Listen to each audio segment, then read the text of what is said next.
Okay, we got poopy bags for you. Let's go buy some bread. I need some bread.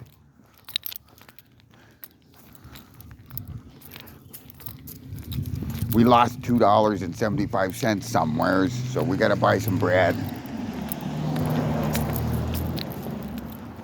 So, huh, I took a gamble this month, and because of the help of Tam and Tracy and Scar's Pet Rescue, they gave me a couple of bags of dog food. So, upon doing that, what I usually do is I buy like a bag of dog food on Amazon, a 20 kilogram bag or a 19.5 kilogram bag of dog food off of Amazon.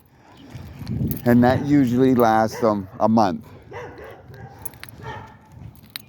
But this month I decided against that, kept that 50, took my grocery money, what was allotted for groceries, and paid some bills off, complete bills. My internet bill being one, completely paid that off. And yeah, now I had somebody say that I should have took that money and put it towards an apartment, a deposit on an apartment and everything and whatnot. Or why did you take money from groceries and you're not going to be able to afford to eat, whatever. I took this gamble because I'm looking for a place. So I did what I did in order to boost my credit. Now my credit was down a lowly 620 and now it's up to 686. Now, if somehow, some way I can get an extra $300 to $500, I would boost that credit up past 700. Now, by doing that and having credit over 700, specifically 750, would be my goal. Because when you get that credit rental agencies do not deny you. Everything is built around your credit. And I've always told kids these days, you know, you can go up and do this and do that, but don't do any financial crimes, anything that's going to affect your credit. Any kind of crimes towards a bank, fraud against a bank,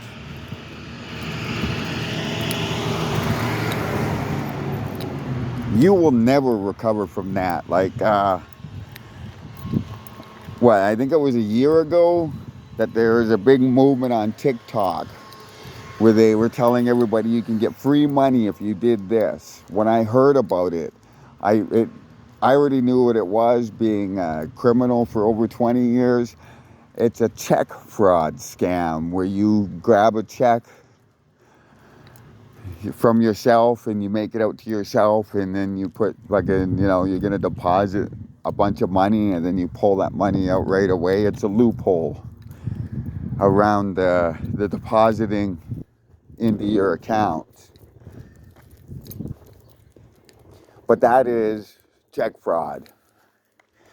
Banks will hang you for it.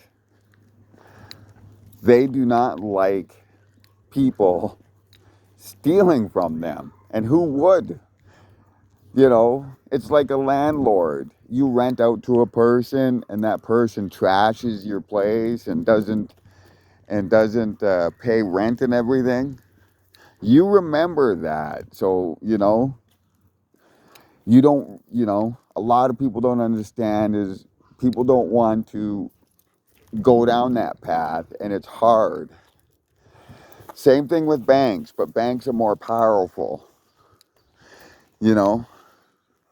They're nice enough to give you a bank account and give you credit and everything, and then you go off and fucking rip them off.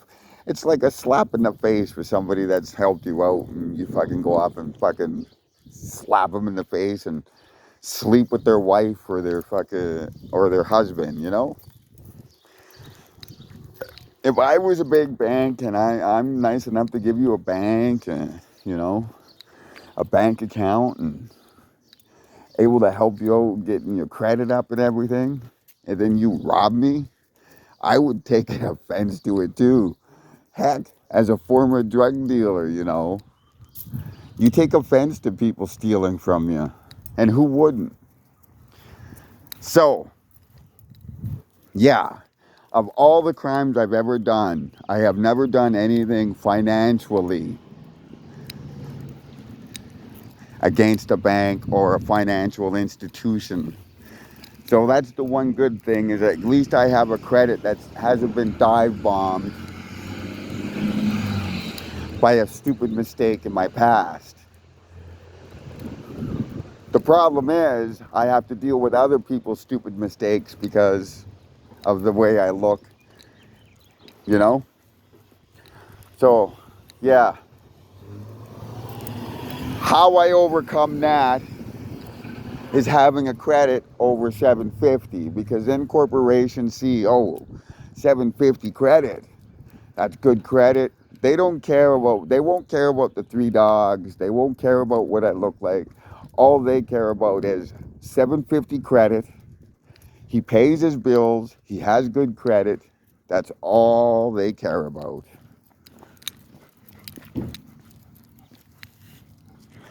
Which would really greatly help me in my apartment looking, because a lot of them are real estate companies. So, yeah, that's how different apartment hunting has changed over the years. Because before, I could count on my fair credit down at 620, between 620 and 650, and then my references. But nowadays, applications don't even take references. They just want your credit. So, if I can get my credit up somehow to 750, I'd be living large. I would have places that would accept me. The boardwalks would accept me, no questions asked. The mid place or whatever, they would all accept me, and they wouldn't even care about the dogs, because I would have I'd have a 750 credit. So, that's your lesson for the day today. Always make sure your credit is good. If your credit is not good, it's going to be a lot, and you're low income, and you don't look as pretty as me or my dog, you're going to have the same tough time I'm having. I'm hoping that by jumping my credit up to 686, it won't be that bad. But like I said, a 750 credit or over 700, companies would look differently at me,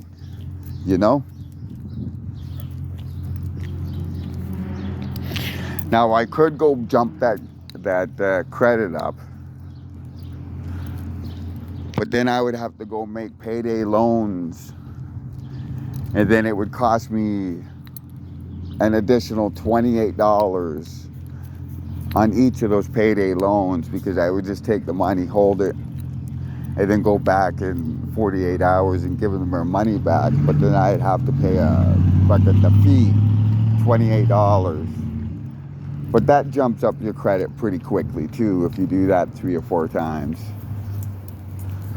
But I don't have the $38, and there is no credit place, payday loans around me either. So my best option is somehow to rustle up to $3 to about $450, and then just completely blanket and cover all my bills and make sure they're all paid. And once that goes through, it should give my credit a bump. But I have to do that in the next 6 days, so then I can start applying into corporations. So I do have a couple of views, so I'm hoping. All I can do is hope and pray for a miracle, right, people?